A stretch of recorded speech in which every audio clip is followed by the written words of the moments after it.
చూస్ country delight, live better. ఇప్పుడే country delight యాప్ని download చేసుకోండి. నమస్తే, వెల్కమ్ టు సుమన్ టీవీ. నేను పద్మిని. ప్రస్తుతం పాటు వాస్తు జ్యోతిష పండితులు, హస్త సాముద్రిక నిపుణులు మేడికొండూరు విశ్వనాథ్ ప్రసాద్ గారు ఉన్నారు. మాట్లాడదాం. సార్ నమస్తే. సార్ ఓం మాతా పితృగురుభ్యం నమః. నమస్కారం సార్. జ్యోతిషంలో ఎన్ని యోగాలు ఉన్నాయి సార్? ప్రతి గ్రహానికి సంబంధించి కనీసం 10-15 యోగాలు ఉంటాయి. ఆ విధంగా చూసుకున్నప్పుడు హిందూ జ్యోతిష ప్రకారం 9 గ్రహాలు 9x10 వేసుకుంటే కనీసం 100 పైన అవుతాయి. అలా కాకుండా రాసుల వారిగా యోగాలు ఉన్నాయి. రవిచంద్రులకు సంబంధించి రవియోగం అని, వేషియోగం అని, వాషియోగం అని, ఇట్లా రకరకాల యోగాలు అవే ఇంచుమించు ఒక 25 ఉన్నాయి. కాబట్టి యోగాలు వందల సంఖ్యలోనే ఉన్నాయి. కానీ ఒక యోగానికి సంబంధించి చాలా ప్రాచుర్యం ఉంది సార్ జనాల్లో. అదే గజకేసరి యోగం. ఈ గజకేసరి యోగం అనే మాట వచ్చిందనంటే, లేకపోతే మీ జాతకంలో గజకేసరి యోగం ఉంది అని కనుక ఎవరైనా జ్యోతిష పండితులు చెప్తే అది ఇచ్చేటటువంటి ఆనందం నెక్స్ట్ లెవెల్లో ఉంటుంది. వావ్, గజకేసరి యోగం ఉంది, ఏది ముట్టుకుంటే అది బంగారం అయిపోతుంది అనే యాంగిల్లో చెప్తూ ఉంటారు, వింటూ ఉంటాం. గోచారానికి కూడా గజకేసరి యోగాన్ని చెప్తూ ఉంటారు. అంటే గురుచంద్రులు ఇప్పుడు ఈ పర్టికులర్ టైంలో కలిసి ఉన్నారు, ఇంకేముంది ఈ రాసుల వాళ్ళకి గజకేసరి యోగం పట్టబోతుంది, ఇట్లా రకరకాలు వింటూ ఉంటాం. గజకేసరి యోగం ఒక 35 సంవత్సరాలు మీకు ఈ అస్ట్రాలజీని ప్రాక్టీస్ చేస్తున్నారు. ఇంత ఎక్స్పీరియన్స్తో చెప్పండి, ఏమిటి అసలు ఈ గజకేసరి యోగం అని? ఎవరి జన్మజాతకంలోనైనా గజకేసరి యోగం ఉంటే నిజంగానే పట్టిందల్లా బంగారం అవుతుందా? మరి మేము మా జీవితాల్లో ఉందండి, నాకే ఉందండి, కానీ ఎక్కడా లేదు నాకు కదా అని, ప్రభావం ఏమీ కనిపించట్లేదు అని చెప్పేవాళ్ళు కూడా లేకపోలేదు. ఏమిటి మరి రాంగ్గా ఏమైనా పోర్ట్రే అవుతోందా? What is your analysis on it? ఇందాక మీరు శుక్ర మహర్దశ గురించి అడిగినట్లుగానే శుక్ర మహర్దశ అంతా సూపర్ డూపర్గా ఉంటుంది, చాలా చక్కగా ఉంటుంది అనేది ఏ విధంగా ప్రాచుర్యంలోకి వచ్చిందో, గజకేసరి యోగం 2 శుభగ్రహాల మధ్య కలయిక అనే దాని మీద కూడా ఎక్కువ ప్రాచుర్యం ఉంది. అది ఉండటం వలన ఇది చాలా మంచి యోగం అని చాలామందికి ఆత్మవిశ్వాసం పెరుగుతుంది అని అనుకోవటం సంతోషమైన విషయం. కాబట్టి దానికి అపవాదుగా నేను ఏమీ చెప్పదలుచుకోలేదు. కానీ కొన్ని ముఖ్యమైన విషయాలు, దానికి సంబంధించిన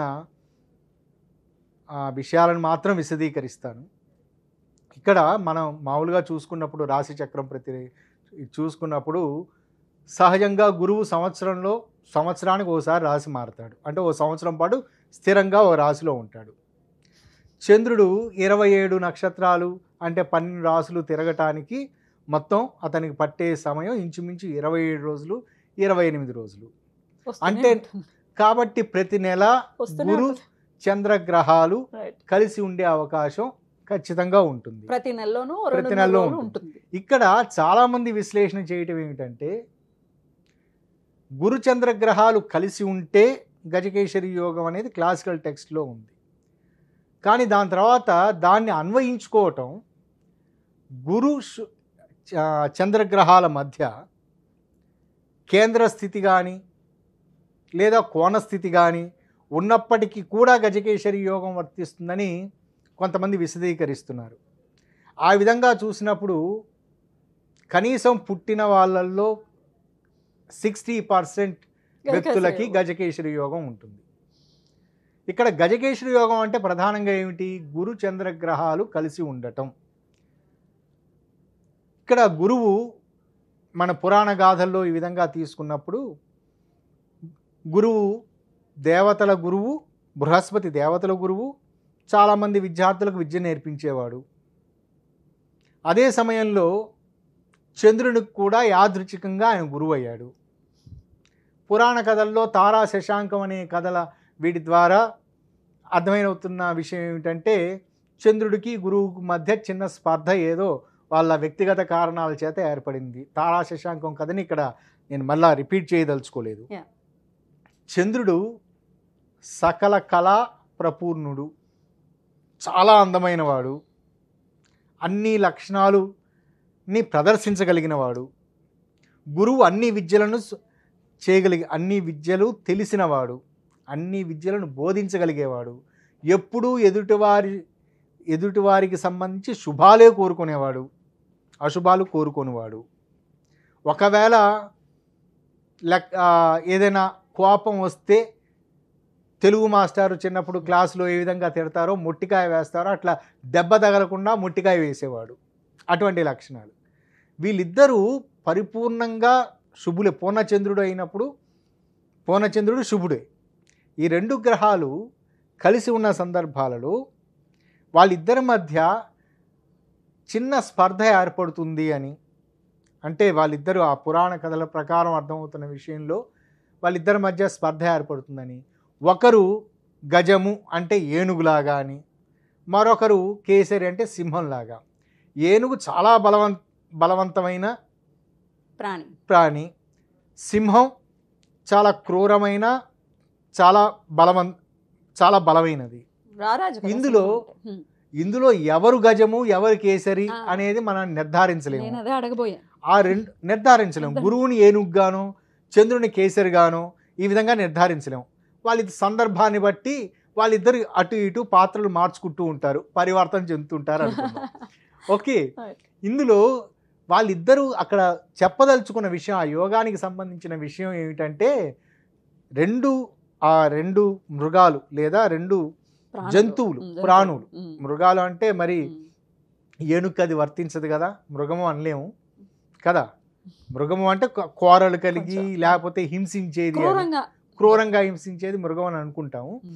కాబట్టి ఈ రెండు జంతువులు పోట్లాడుకుంటూ ఉంటే వాటి రెండిటి మధ్య పోట్లాడుకోవటం అంటే యుద్ధం జరుగుతూ ఉంటే ఏనుగు కుంభస్థలాన్ని కొట్టాలని సింహం అనుకుంటుంది, సింహాన్ని తన తొండంతో చుట్టి పక్కన పడేయాలని ఏనుగు అనుకుంటుంది. కానీ రెండు అవి దొరకకుండా తన కుంభస్థలానికి ఎక్కకుండా సింహం ఎక్కకుండా ఏనుగు జాగ్రత్త పడుతుంది, ఏనుగు తొండానికి చిక్కకుండా సింహం జాగ్రత్త పడుతుంది. ఆ రెండిటి మధ్య యుద్ధం కంటిన్యూస్గా జరుగుతుంది. ఎవరు గెలుస్తారో చెప్పడం కష్టం.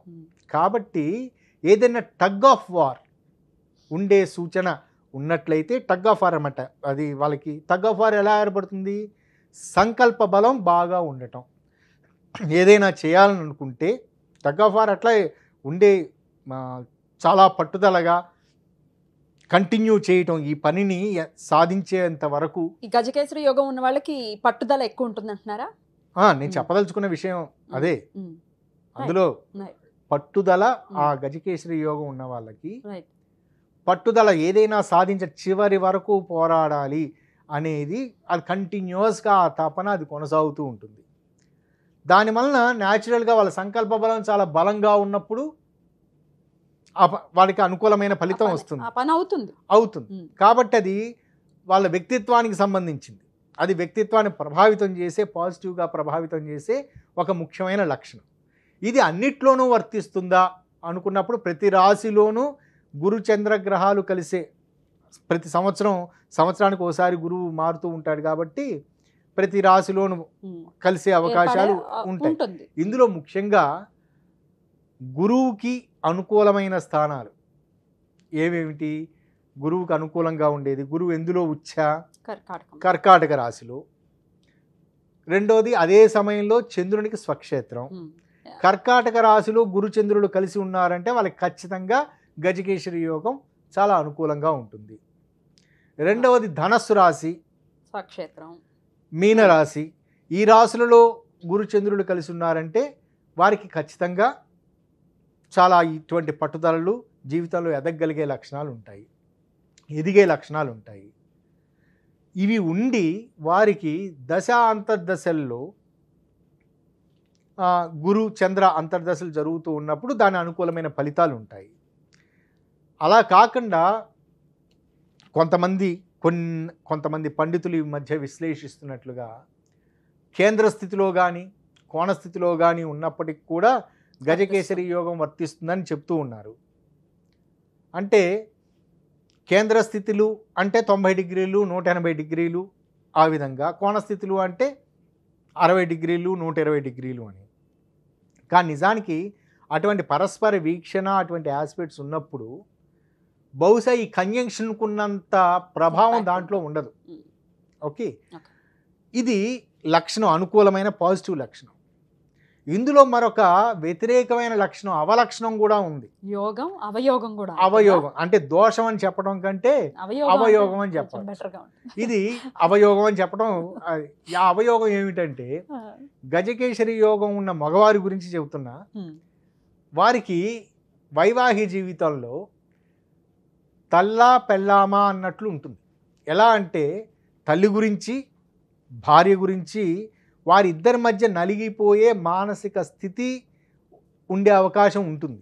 అంటే ఉదాహరణకి తల్లికి సంబంధించి భార్య పట్ల ఏదైనా వ్యతిరేకత చెప్తూ ఉంటే ఆ అమ్మాయిని ప్రొటెక్ట్ చేయటానికి మాట్లాడవలసిన పరిస్థితి, తల్లి చేత తిట్లు తినే పరిస్థితి. ఇది సాధారణంగా అందరి మగవాళ్ళకి ఉంటుంది కదా. అందరి మగవాళ్ళకు ఉండదు. అత్తా కోడళ్ళు సఖ్యంగా ఉండేవాళ్ళు మ్యాక్సిమం ఉంటారు. మనకు బయట కనిపించేది క్రిమి లేయర్ అంతే, అత్తా కోడళ్ళు పోట్లాడుకుంటారు అనేది. కానీ అత్తాకోడలు సహజసిద్ధంగా ఇద్దరు ఆడవాళ్ళే, వాళ్ళిద్దరి మధ్య మానసిక పరమైన ఏదో వ్యతిరేకత ఉండొచ్చు కానీ సఖ్యంగా ఉండేవాళ్ళు చాలా మంది ఉన్నారు. కొత్తగా వింటున్నాను సార్. ఇట్లా సఖ్యంగా ఉంటే మగవాడికి కష్టమే. ఎందుకంటే ఇద్దరు కలిసి సాధిస్తారు. ఎటు తిరిగి మగవాడికి ఇబ్బంది. కాకపోతే ఇక్కడ ఈ గజకేసరి యోగం వర్తిస్తున్న వారికి ఎక్కువ మంది అత్తాకోడల మధ్య వచ్చే మానసిక పరమైన ఇబ్బందికర సన్నివేశాల కారణం చేత ఒత్తిడికి లోనయ్యే లక్షణాలు ఉంటాయి. రెండవది స్థిర నిర్ణయాలను తీసుకునే లక్షణాలు ఉండవు. అంటే వేవరింగ్గా ఉంటాయి అన్నమాట. అంటే వాళ్ళకి సంకల్ప బలం ఉంటుంది, వేవరింగ్గా ఈ పని చేద్దామా ఆ పని చేద్దామా. ఉదాహరణకి లైబ్రరీకి వెళ్ళారు, బోల్డ్ అన్ని పేపర్లు ఉన్నాయి, కావలసిన అంశం ఆ రోజు ఆ క్రితం రోజు జరిగిన క్రికెట్ గురించి దాని గురించి సమ్మరీ గురించి చదవాలన్న ఉద్దేశంతో లైబ్రరీకి వెళ్ళాడు. ఫండమెంటల్ పాయింట్ అది. అక్కడ ఉన్న పేపర్లో హిందూ పేపర్ చదువుదామా డెక్కన్ క్రానికల్ చదువుదామా నిర్ణయానికి రాలేరు. సాక్షి పేపర్ చదువుదామా ఈనాడు పేపర్ చదువుదామా కళ్ళేట అన్నీ ఉంటాయి, ఏది చదవరు. వాళ్ళకి కావలసిన ఉద్దేశం లైబ్రరీకి వెళ్ళటం, వాళ్ళకి కావలసిన ఇన్ఫర్మేషన్ గురించి తెలుసుకోవటం, కానీ అన్ని అందుబాటులో ఉన్నా ఏది ఉపయోగించుకోలేరు. గజకేసరి యోగం ఇది అనుకూలంగా వర్తిస్తున్న వాళ్ళకి సంకల్ప బలం ఉంటుంది.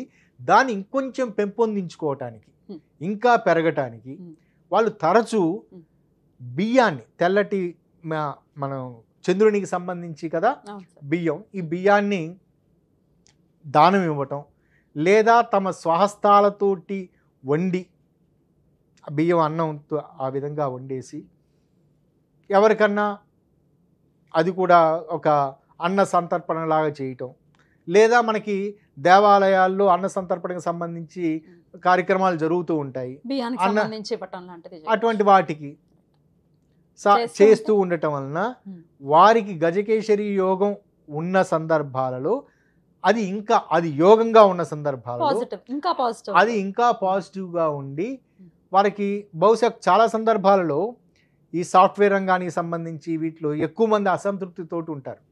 నేను ఎంతో కష్టపడుతున్నాను